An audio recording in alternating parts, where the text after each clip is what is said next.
Muito bem-vindos! Leandro Cabral aqui, educador financeiro profissional. E hoje eu garanto para você que vai ser o último vídeo sobre taxa Selic, queda ou subida, que você vai precisar ver, principalmente precisar se preocupar. A partir de agora você não precisa mais se preocupar. Fica comigo até o final desse vídeo que você vai entender o motivo, tá? Videozinho curto, quero que vocês entendam isso muito bem explicado. Deixa eu pegar minhas anotações aqui. Em mais ou menos 10 minutos você vai saber tudo sobre o que está acontecendo, movimentos macroeconômicos e tudo que você precisa saber. Bora lá, deixa eu compartilhar já minha tela com vocês. Vocês já devem ter visto alguns desses vídeos, ou se não viu nenhum, vai ver, porque realmente é o que a galera acaba colocando aí para o pessoal ficar tentando entender o que está acontecendo com a taxa Selic. Agora, o que eu vou fazer? A taxa Selic caiu para 12,25. O que eu faço, Leandro? Fica tranquilo? Vamos falar sobre isso. Primeiro, pessoal, para quem ainda não entende sobre taxa Selic, rapidamente. Taxa Selic é definida pelo Copom em reuniões a cada 45 dias e hoje saiu o resultado da nossa taxa Selic de novo, estava em 12,75, cortaram 0,5, foi para 12,25. Quem é que define essa taxa? São 9 membros do comitê do Copom, tá? O presidente do Banco Central é um deles, que é o Roberto Campos Neto, entre vários outros membros. Estes são os membros ativos, tá? No dia de hoje, dia 1º de novembro, esses são os membros ativos. Tirei esse relatório lá no Banco Central. Outro pilar importante, é isso que vocês estão vendo aqui. No governo Temer, tá? Lá em 2019, por isso que essa seta verde aqui é muito importante, foi definido que o governo, que aí o ministro da Economia e o presidente, que era quem definia qual seria a taxa Selic, não teriam mais esse poder. Quem que faz, a partir de agora, é o Copom, é o Banco Central, e esse comitê, que está aqui, essas carinhas, que definem o futuro dessa taxa de juros do nosso país. Quanto mais alta essa taxa de juros, em teoria, menor o dinheiro em circulação. Então, menos as pessoas vão querer pegar empréstimos. Por quê? Porque o dinheiro está muito caro. Então, as pessoas não querem pegar empréstimo, que faz o quê? Um controle de consumo para que a inflação esteja sob controle. O Brasil começou esse incremento de taxa de juros lá em 2020, depois dessa baixa histórica, Selic estava em 2% ao ano, e aí foi até 13,75%, na máxima aqui em 2022, né? E aí começou agora um ciclo de queda, vou explicar para vocês. Isso impacta realmente a vida de vocês? Impacta a minha também? Impacta. O que é importante? Agora não é o governo, é sim o Copom que define, tá? E agora a gente está num ciclo de queda.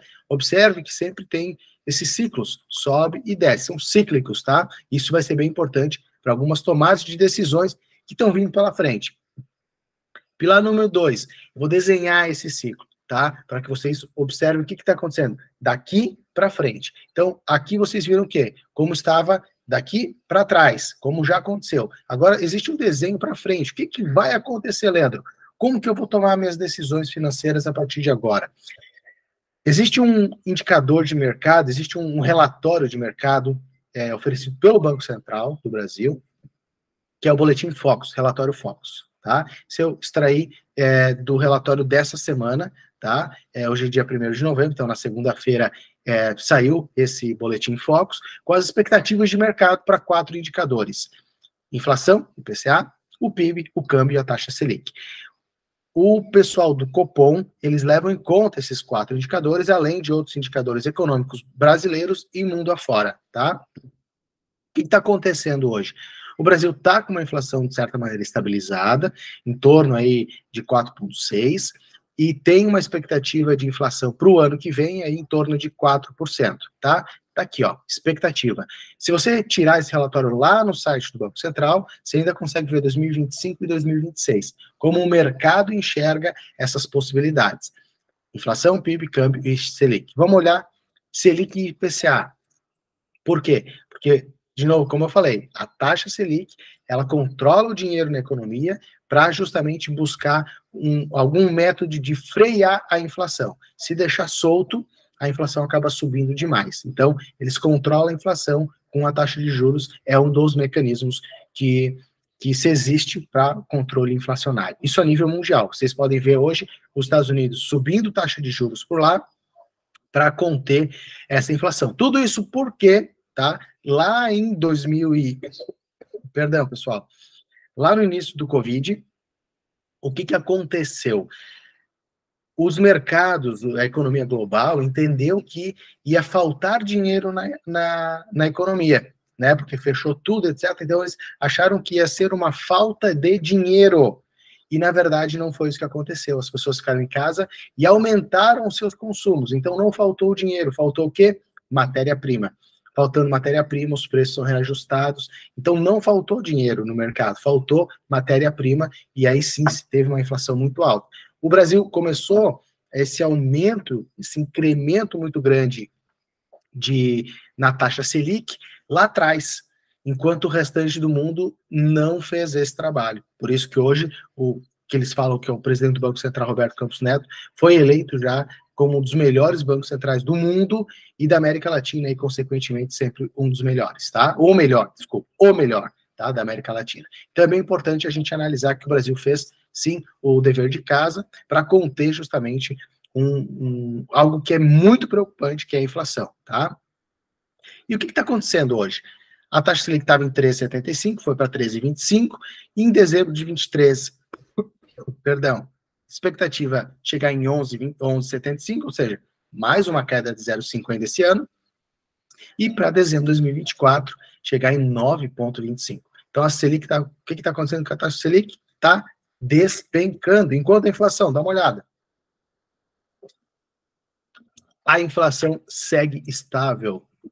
Em teoria estável, né? Eu coloquei uma linha reta aqui, porque deve estacionar mais ou menos neste valor de 4, 4,5, 5, deve ficar nesse patamar. Então, o que acontece? A inflação, ela tira o teu poder de compra. Então, se tu tem 100 reais em um ano e a inflação foi de 5, no outro ano, teus 100 reais só vão comprar 95 reais. Então, perde o teu poder de compra. Enquanto a taxa Selic, taxa de juros, se você investiu 100 reais depois de um ano, né, hoje você teria 12,25 reais de juros. Tira os 5, você teria um ganho real de 7 e pouco. Então, a taxa Selic, ela normalmente tendencia a ficar um pouquinho acima da inflação. Isso é histórico, tá, pessoal? Então, a taxa Selic sempre, óbvio, teve um momento durante a crise do Covid em que a taxa Selic ficou um pouco menor do que a inflação, mas isso logo reajustou, e a Selic normalmente fica um pouco acima, que é o teu ganho real, vamos colocar assim, em algum tipo de investimento. Meu Deus, bora lá! E agora, Leandro, o que eu faço? Quais são os cenários para os próximos meses, próximos anos, para o meu dinheiro? O que eu faço? Vou trazer 3 cenários aqui para vocês: renda fixa, renda variável e imóveis. Começando com renda fixa. Basicamente, pessoal, não fica buscando aí muita firula na renda fixa, tá? Tem alguns bons investimentos, mas basicamente, olhe para esses 4 aqui, ó. CDB, vai te pagar 100% CDI com uma liquidez diária, 100, 102, 110 no máximo, que é o quê? 100% CDI é a taxa Selic. Por que é legal a liquidez diária? Porque mesmo no final de semana, dependendo, obviamente, tá? Mas dá uma olhada nisso. Você consegue fazer o resgate. Então, é um CDB que te paga bem e tu consegue fazer resgates mesmo de final de semana. Tesouro Selic, obviamente que vai pagar o Selic também, 100% CDI. Entretanto, você só resgata em dia útil, e normalmente D+1, tá? Outro título bem interessante é o LCI e o LCA. É interessante porque ele normalmente vai pagar bons LCIs e LCAs, 90 e poucos % do CDI, e não tem imposto de renda, tá? E outros fundos DI, que são fundos atrelados à taxa Selic também, e que buscam rentabilizar a Selic mais um pouco. Então, são interessantes também, todos eles aí que a gente considera de baixo risco. O fundo DI é importante fazer alguma análise, né? O fundo não tem FGC normalmente, depende dos títulos que ele tem lá, mas LCI, LCA, Tesouro, etc. Tesouro não precisa da FGC, é o próprio governo que imprime o dinheiro, mas o CDB tem também FGC, são títulos de baixo risco. Eles Em teoria, conforme a gente viu, analisou aqui, ó, a taxa Selic, tá, dos próximos anos, meses e anos, a gente tem uma estimativa de rentabilidade nos próximos 12 meses de em torno de 10%, tá? Então, 10% ao ano é o que você vai ganhar na renda fixa. O que é legal? Sempre você vai ver o teu bolo crescer, tá? Então, você tem um X de valor, depois de um ano você vai ter X mais 10%, mais ou menos isso. Na renda variável, e aí a gente pode fazer, vamos lá, vamos fazer uma carteira diversificada.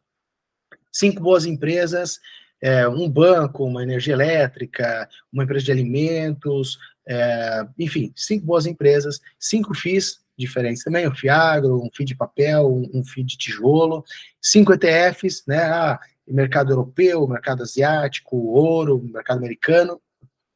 Então, diversificamos a carteira, temos 15 ativos, tá, para diminuir o risco. A gente vai ter duas opções, sempre, né, na renda variável.